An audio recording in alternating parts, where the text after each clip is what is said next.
Hello नमस्कार, मी Ranjana. Home cook Ranjana channel वरती आपल्या सर्वांचे मनापासून स्वागत आहे. चला तर मग आजच्या रेसिपीला सुरुवात करूया. मी इथे करडईची बेसन भाजी बनवणार आहे. घोटी भाजी आहे ही. तर हे बघा, ही करडई अशी मी इथे स्वच्छ धुवून आणि कापून घेतलेली आहे. इथे हिरवी मिरची आहे एक 3-4 आणि इथे 5-6 एक लसणाच्या पाकळ्या घेतलेल्या आहेत आणि 3 टीस्पून इथे बेसन पीठ आहे. आणि इथे मसाल्यामध्ये हिंग, हळद आणि जिऱ्याचा वापर मी इथे करणार आहे आणि थोडीशी मिरची पावडर इथे घालणार आहे.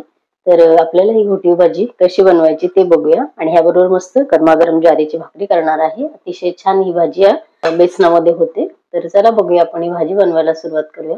इथे कढईमध्ये 2 टीस्पून मी तेल गरम करत ठेवलेलं आहे. इथे तेल छान गरम झालेले आहे. इथे आपल्याला घालून घ्यायचे 2-3 हे बघा मेथीचे दाणे. इथे मिरची आपण टाकले. आता लसूण घालून घेऊ. आपल्याला जिरं घालायचं 1 टीस्पून. मिरची आपण घातली, पण थोडस आपण मिरची पूड घालतो, लाल मिरची पावडर. आणि इथे थोडासा हिंग. आणि इथे आपल्याला ते भाजी टाकून घ्यायची.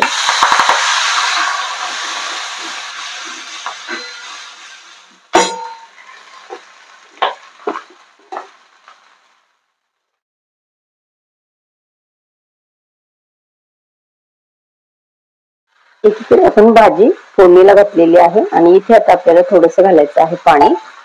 1 वाटीभर पाणी घालून आपण हे बेसन इथे छान मिक्सरच्या साहाय्याने व्यवस्थित आपल्याला ते एकजीव करून घ्यायचं. इथे त्याच्यामध्ये गाठ गोळा ठेवायचा नाहीये.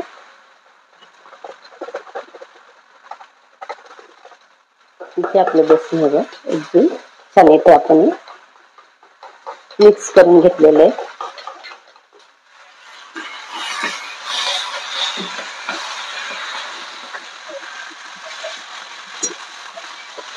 इथे आपली भाजी पण व्यवस्थित इथे परतवून झालेली आहे. आपल्याला आता हे मिक्स केलेले जे बेसन पीठ आहे याच्यामध्ये घालून घ्यायचंय.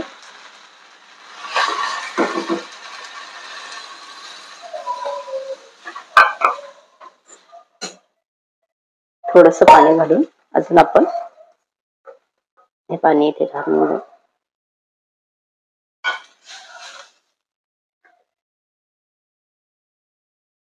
अजून आपल्याला थोडस पाणी घालायचंय.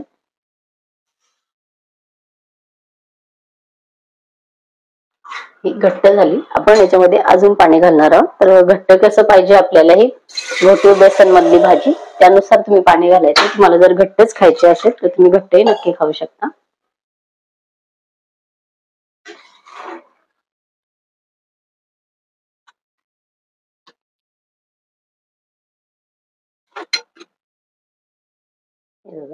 आपण बेसन खाली छान व्यवस्थित मिक्स केल्यामुळे इथे वरती गाठी होत नाहीत. त्याच्या कढईमध्ये व पातेल्यामध्ये घातल्यानंतर हे बघा अजून थोडस घालणार आहे, कारण आपली भाजी एकदा शिजायला हवी व्यवस्थित छान उकळी यायला पाहिजे त्याला. आणि या भाजीमध्ये शिजत शिजत आल्यानंतरही तुम्हाला वाटलं की भाजी घट्ट झाली तर तुम्ही थोडंसं पाणी टाकून परत त्याला थोडंसं शिजवून घेऊ शकता. तर इथे आता आपल्याला भाजी छान शिजू द्यायची. हे बघा पटपट आवाज यायला सुरुवात झालेली. इथे आपल्याला तर मीठ घालून घ्यायचंय चवीपुरतं.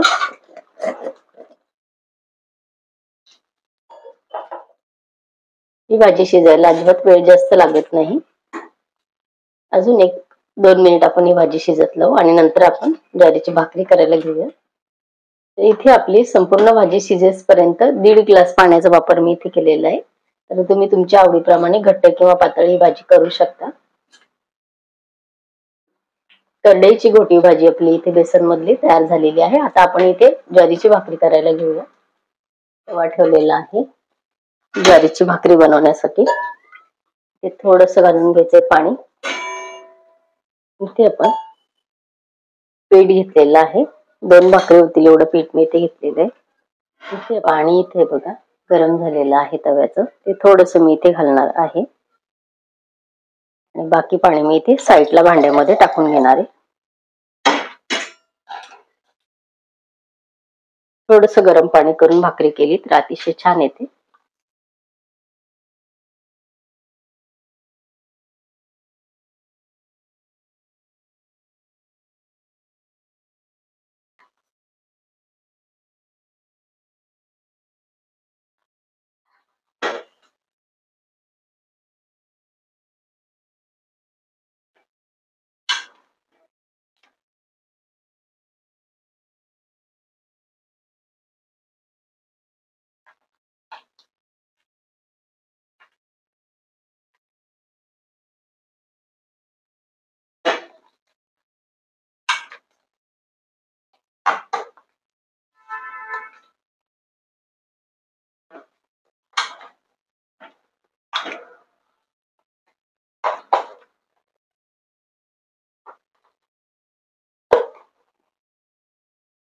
जेवढी आपल्याला भाकरी करायची आहे तेवढा उंडा मी इथे घेते.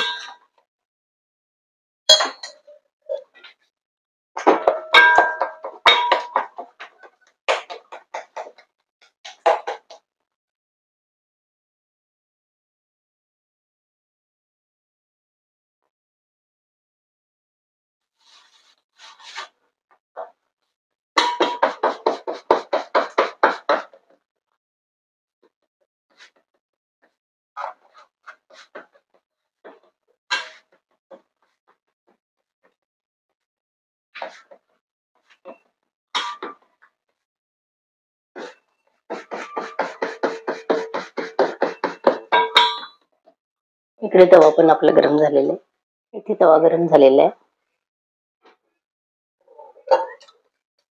भाकरी थोडस पाणी लावून घ्यायचं.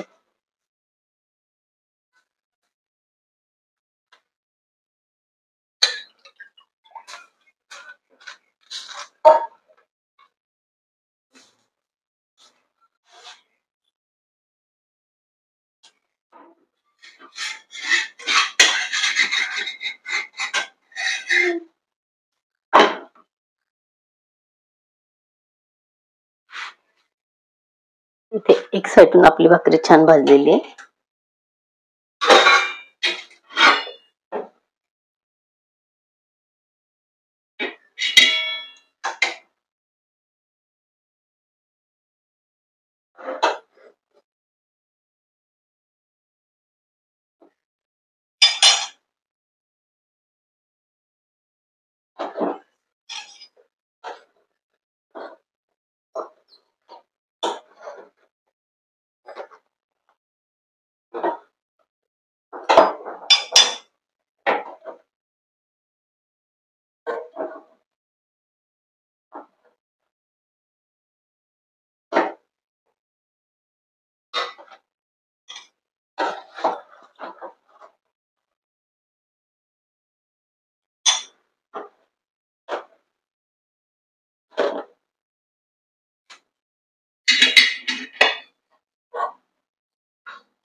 इथे आपली खमंग भाकरी तयार झालेली आहे. आपण इथे ताट वाढायला घेऊ. गरमागरम आपली हे बघा शाळूची भाकरी,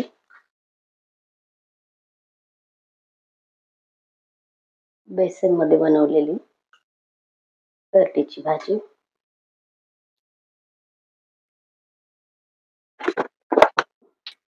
तिळाची चटणी. ती रेसिपी तुम्हाला कशी वाटली कमेंट करून सांगायला विसरू नका. भेटूया परत असंच एका छानशा रेसिपी बरोबर उद्या सकाळी 11 वाजता. Bye bye.